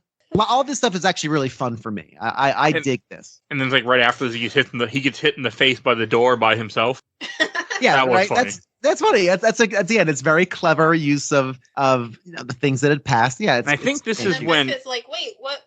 I think this is when he realized what the old Biff had told him, that there'd be someone looking for you. It's like, oh, it's you. I think is when he realizes it or something because there's essentially two of them. He sees the guy run out the door, and then also the other one is standing right in front of him. Now, does he recognize? I thought he realized it. Maybe I thought he did too, and I thought I wasn't sure though because the film doesn't really make that clear if he now realizes there's two Martys or if it was just happenstance. He got hit in the head by somebody, didn't quite notice it, but it felt like he looked and then said put the connection together. But the movie doesn't proceed in that way. Okay, you know what I mean? Maybe I got to rewatch that part. But I did not like the fact that this is the third time they used the stupid chicken joke. Oh, yeah. Well, he's like, what are you, a chicken? And he's like, gets all mad. And like, what? Like, it's an on-running game. I know, but the whole series, it was in the first one, too. I know, but I think it's only the first, like, once or twice, right? Maybe once. It's in here too much. Yeah, like it's definitely, it's trying to rule of three it, and it doesn't work. I agree with you. It's the chicken thing is with the fax machine. It's definitely in the third one. But once is fine. You just don't need it 3 times. The word chicken is his kryptonite. It's like I'm just like what? Like, how did that come? Forget it. His dad didn't like being called a chicken. I can't remember. I don't remember either. I got nothing. I'll find out when we record the first one. We're done with this one. So yes, Biff does see Marty leave and then see the same Marty in front of him, but he literally just goes, "Huh," and then kicks the shit out of Marty. Right. And leaves. Any Marty will do. This one's fine. Cool. Fine. He doesn't care. Let that other one go. Yeah, he just does not give a shit, apparently. Because the Marty behind the door is the one he had the problem with. He don't care about the Marty that just knocked the other Marty out. Yeah. We published it this March this year for the first one, but I don't remember when we recorded it. That was a long year, baby. Holy cow. I think we recorded it longer ago than that, I'm pretty sure. So I don't think so. It wasn't that long I don't remember. And then this is when Marty finally takes Biff takes the book back from Marty, and then this is when Marty goes and drives off in his car. And this is that's when that's the last part of this movie. Yeah. Where Marty gets together with Doc and they go after Biff, and like the whole idea that he kept the hoverboard, like you probably shouldn't have something from 2015 that you're bringing back to 1955. Did we not learn our lesson with the? I mean, yes, the sports book. But this is technology that can't exist at this time. Like you're gonna have some effect to the future. Somebody who gets this will have an effect. Yeah, but you should still not bring it back with you, and use it to ride on it. To be fair, that hoverboard saves their ass like 15 times, so it's pretty good. I know. Yeah, it's hoverboard. It's a real load-bearing prop in this movie for sure. It is a good scene. Him going through the tunnel, and the whole time they're on the road. Of course, he's on an abandoned road pretty much, and he's trying to lose them. Like it's a fun scene of him hanging on the car and climbing on the car, and them fighting back and forth. Like it is fun. Yeah, it's fun. It's unique. It's lots of different variables to it. There's lots of different stakes involved. You have all sorts of different hazards. Like it's it's definitely, I think, a highlight for me when it just comes to some of the action set pieces here. It's great. Yeah, I like it a lot. I mean, I definitely enjoyed it, and I do like the fact that it ends with him getting the book, and then Biff crashes in manure all over again. I mean, it is funny. I hate manure. But I felt like it. I don't know. It was funny. It was. It's like poetry. It rhymes. Yeah. I don't know. I just think part of it just too much stuff from the first movie happening again. I do like that the paper change, immediately because they're holding the paper from the future and everything starts changing. Like I did like that, but again, it also goes against the fact that when the almanac goes in the past, they should also disappear. But I guess you can't have your main characters just vanish. Yeah, that'd be pretty dark, and that'd be like, oh well, bye. Lights come on. Everyone's looking around confused in the theater. I mean, that's what happened is they would disappear, and then they would have to. And then the past version of them was to figure out what happened and then try to change it. There's no paper disappearing, by the way. Oh, the paper gets doesn't there something about newspaper where it changes? It changes. No. It changes from George McFly murdered. It says George McFly honored. Yeah, George McFly honored, and then they look at Doc Brown as Doc Brown committed. And I forgot what it changes from Doc Brown committed to Doc Brown. I don't know. Awarded or something. Awarded. I think awarded. I think that's right. Awarded or something. So, yay! They were clever the way they do it, where it's like the same picture, but they just change the background of the picture and the heading. That's fine. Was that even a picture of Crispin Glover? Of course not. I don't know. It's not because he's not.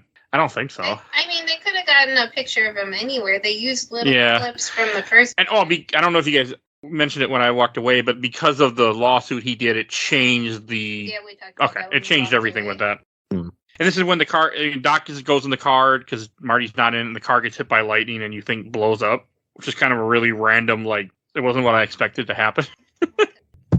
It's a very, dark note to end the movie on, because, in the first movie, you kind of have this whole thing where they think everything's okay, and then Doc shows up, and he's like, oh, we gotta go to the future, and it kind of leaves you, a little bit hopeful. The ending of this is kind of bleak because it's like, oh, Doc's dead. And then, a guy shows up. He's like, oh, yeah, no, he's in, 1888? Yeah, 1890 or something like that. Yeah, something like that, I don't know why I like the part where the guy shows up and is like, we've been waiting to give this to you for 70 years, and we're taking bets whether you'd be here or not. I did find it funny that it was Western Union. Yeah. Because, I think Western Union's still around, but it's just money now. Pretty sure. That's what I used it for, was to send money to other places, so. There's a joke alluding to this earlier in the movie, too. Because Doc says something earlier in the movie when they're in the future where Marty says, oh, yeah, there's something about something. And Doc goes, oh, yeah, that's the law. It's like, oh, yeah, they're pretty quick about the law here. If only the male people were the same way. And then later on in the movie, they deliver the paper exactly when they're supposed to. So I thought that was funny. Oh, I didn't catch that. Okay, that is funny. Yeah, that's pretty good. Yep. And then he reads the letter in the rain, which I'm like, really? Should you be opening a letter that's been sitting there for 70 years in the rain? Same thing. Exact thought. Same thing. Same. Maybe you should wait until you get somewhere not in the rain, or something. He's like, oh, I'm going to open it up right here. I'm like, well, that's smart. All the drops are drip dropping on 70-year-old paper, 70s, 8 hour on paper. Yeah. I can tell you from comics that I've held from the 60s, it's about 7 years. Yeah, no, So that letter wouldn't be in good shape. Yeah, but if it was in the envelope, nobody touched it. But it ain't gonna do good underwater either way. No. I mean, time doesn't care. I mean, yes, the elements won't damage it, but time is still gonna damage it. It's fine. The time keeps on ticking into the future. Okay. And and then you have Marty runs all the way back to runs all the way to where they were when the car leaves and gets to like right after the car leaves, like Doc.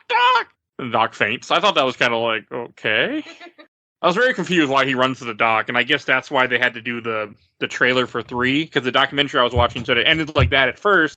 They're worried that people would think Doc's dead, even though Doc's right there. So, and that's why they put the trailer in the end of the movie. People knew, okay, there's a part 3 coming. Is that why they put the trailer in? Because you're right. That is a weird ending of a movie, and I think that makes sense because the ending of it's very up in the air. And I think modern audiences would probably realize there'd be a third one coming, but definitely not in that era. So I think that was a smart move actually on their part. Not trilogies back then? I mean, I don't think there was. There were sequels. I mean, Planet of the Apes had multiple sequels. Sure. They were also different cast, and they get worse and worse. Sequels weren't as big of. I feel like 90s is when sequels started to actually make money. I feel like for a long time it was like you make a sequel, it would make less money, but you'd make it for cheaper, and then you just keep doing that as long as you could. Right. Diminishing returns kind of. Yeah, but I think at this time it was weird to do it, but again, it's supposed to be one movie, and they just split into 2 movies. Yeah, and which I think also doesn't lend itself well to this movie as a standalone movie because it kind of really does feel like one very long second act. Yeah. And it's yeah. I mean, I would have rather not had a full trailer for the third movie that like shows everything, just a little scene being like shows. I told Mike, I was like, well, we don't need to see the third movie. We just because that is a good chunk of that movie. It is a good chunk of that It really is a good shot. I mean, it really shows a lot of stuff. And a lot of the good stuff. The only thing I can really thinking back in that era was no one's watching this at home yet. This is not like something you'd get on streaming a month later. Yeah. And it's going to be a few years before you see the new one anyway. You're not going to remember. Year. Was it only 1 year? Let me look up because I did not look it up before I opened my mouth, but I'm pretty sure they shot them close together or at the same time. But I'm pretty sure the next one came out the year after. They shot at the same time because I looked it up while I was looking up facts for the movie. They said they filmed both movies at the same time. You're right. It did come out the next year, 1990. It was supposed to be a one whole movie. That makes sense. Yeah. The third movie is the only one I really remember. The only one I've seen. Yeah, we doing that one too? At some point, yes. They were probably filming that's probably why most of it's like a lot of the Wild West stuff because they were probably filming the Wild West stuff and they were like, oh, this is going to be way too fucking long. Yeah. Just to make a third movie. It worked better. Not only did it come out the next year, it came out a scant 6 months after Back to the Future Part 2. Back to the Future Part 2 came out in November 22nd, 1989. Part 3 came out May 25th, 1990. That's fast. Damn. That Back to the Future Part 2 is probably still in like third run, like second, third run theaters, like discount theaters when Back to the Future 3 came out. You did have that back then. Oh, yeah. Mm-hmm. Yeah, totally. Even in like 2000, you had that. So I remember the budget theater, which I don't think exists anymore. So. No, I love that $5 theater. I love it. It was like $1. It was $1. I saw Elizabethtown at a budget theater for like $2. There you go. So yeah, at the budget theaters, I would show the movie, 3 months after it was released. It was on the second or third run. Yeah. Yeah, that's crazy. That's insane. I wonder why they did it that fast. They could have just sat on it. Get their money, maybe. I'm assuming. Again, maybe again, like you guys said, if it was intended to be one movie, they probably started it and said, well, and they probably figured, hey, strike while the iron's hot. Let's, we got this movie. Let's just release it. Wow, the holiday, and then started the holiday film season, and then the next one started the summer blockbuster season. So that's just weird. Yeah, but it definitely makes you want to watch the third one. So I can kind of see why it's so close. Where you end the first one, like, yes, it ends on a cliffhanger, but you weren't like, okay, this one you're really, especially when you see the damn trailer, you're like, okay, I'm ready for the next movie. Yeah. This one doesn't. The first one feels like a complete movie with a cliffhanger, but it's fine. This one does not feel like a complete movie. No, it is definitely the first part, or again, like this one long second act. Yeah. I love Mary Steinberg. Oh, in the third movie? Yeah. I have no she's idea. one of my favorite actresses. Okay. So we're going to watch that soon. But it was just all really... It was interesting watching this. And I just can't believe I've never seen this movie. Again, I couldn't believe I never saw the first one either. I can't either. I don't know why I married him. Like, there's so much stuff. There's so much stuff he didn't tell me before I said yes, or before no, I didn't write down all the movies. The 80s movies I've never seen. Like, he didn't tell me he doesn't like scary movies. he didn't tell me he'd never seen Beetlejuice. Like, who doesn't see Beetlejuice? I could be okay with not seeing Beetlejuice, by the way. I know, but it was at the time. It was not. I don't care if you're 5 years younger than me. I don't care. Like, what's wrong with you? Look, I don't know. I just never watched it. I wish I could. I wish I could say I still never seen it. Like Tim Burton. What's Nope. wrong with you? look. I need a divorce. Does anybody have some single friends? The best part about having someone who doesn't like stuff or has never experienced stuff is that you get to experience it with them for the first time. I know that because my husband made me watch Stardust, and that movie was fucking great. I don't watch that all the way through, but it got a lot of hate. I mean, that's what I thought too. I introduced my wife to Star Trek Next Generation, all excited. We got through 2 seasons, then she found out RuPaul. That was the end of us watching Star Trek Next Generation. Yeah, I'm like, we're getting to the good stuff. We're in season 3. We're getting there. Best of both worlds is coming, or whatever the hell it's called. Yeah. And nope, RuPaul, only RuPaul. I'm like, all the good stuff you're missing. All the good stuff. I'm almost done with All Stars, and then I think I'm tired of it for a little bit. Good, because when you get to season 4, Next Gen, I think season 4, like, they just completely take off. Oh, And just nonstop amazing episodes. Oh, good, because the first season. I know, first was a season's little rough. I know. Encounter at Farpoint is terrible, but you had to watch it anyway. He's making me watch them all, even though he goes, "Oh, this is a bad episode." Oh, do I have to? Yes, you do. You gotta have the full experience. No, well then I'm gonna make you watch RuPaul. Not seen enough of it. All right, let's go to Shelf Stacker Box. And Joe, why don't you go first? Oh, I'm going first. Okay, I'm gonna go ahead and put this on the shelf. And for future and past iterations, jokes aside, I pretty much put the whole trilogy on the shelf. I like these movies. All put together, they probably just make a good afternoon in general. So yeah, I can see that. I could see watching all 3 at one time. I could do that one day. One Saturday maybe when you're working. And what about you, Tiffany? Shelf Stacker Box. I think shelf as well because it is. I enjoy this movie. It's very nostalgic for me.